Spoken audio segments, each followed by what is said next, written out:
चलिए बच्चों, आज हम अपनी पाठ्य पुस्तक व्याकरण में से पहला पाठ पढ़ते हैं। भाषा, बोली, लिपि और व्याकरण। भाषा का अर्थ होता है जब हम अपनी बात को दूसरों तक पहुंचाते हैं या दूसरों की बातों को जब हम सुनते हैं तो हम उसे भाषा कहते हैं। बोली क्या होती है? जो हम जब बोलते हैं, भाषा को बोलने के लिए जिसकी आवश्यकता पड़ती है वो होती है बोली। अब भाषा हो गया, बोली हो गई, लेकिन हर भाषा और हर बोली को लिखने के लिए जिन संकेतों की ज़रूरत पड़ती है उसे हम कहते हैं लिपि। जैसे हिंदी में लिखने के लिए हमें स्वर और व्यंजन की ज़रूरत पड़ती है। स्वर होते हैं अ से लेकर आहा तक और व्यंजन होते हैं क से लेकर ज्ञ तक। स्वरों की जो संख्या होती है वो 11 होती है और जो व्यंजन होते हैं वो पूरे 25 होते हैं। जिस तरह से शरीर के विकार को दूर करने के लिए एक डॉक्टर की आवश्यकता होती है, उसी तरह से भाषा के विकार या भाषा की त्रुटियों को दूर करने के लिए व्याकरण की आवश्यकता होती है। जब हम किसी भी भाषा को सही रूप से जान लेते हैं, समझ लेते हैं, तब वो व्याकरण रूप से शुद्ध भाषा बन जाती है। भाषा, मनुष्य एक सामाजिक प्राणी है।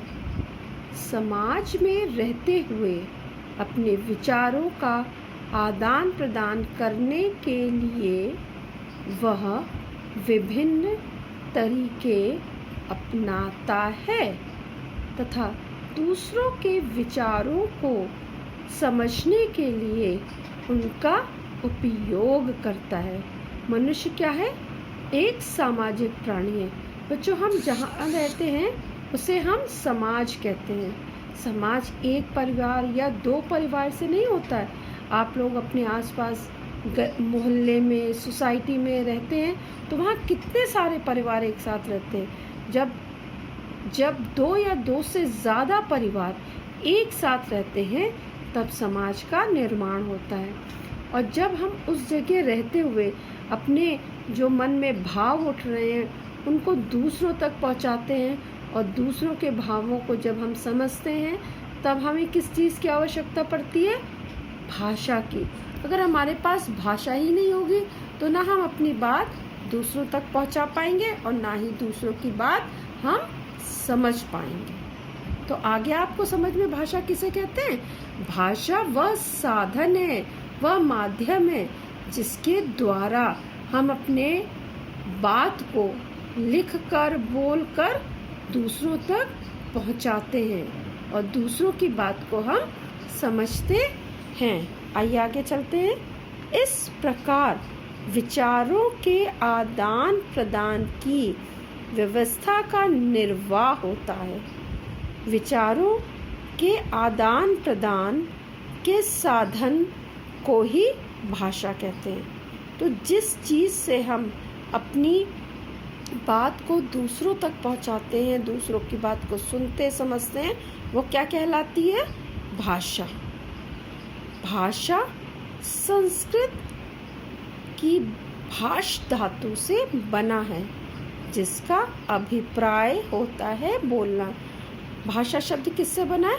भाष धातु से, जिसका अभिप्राय का मतलब होता है अर्थ, जिसका अर्थ होता है बोलना।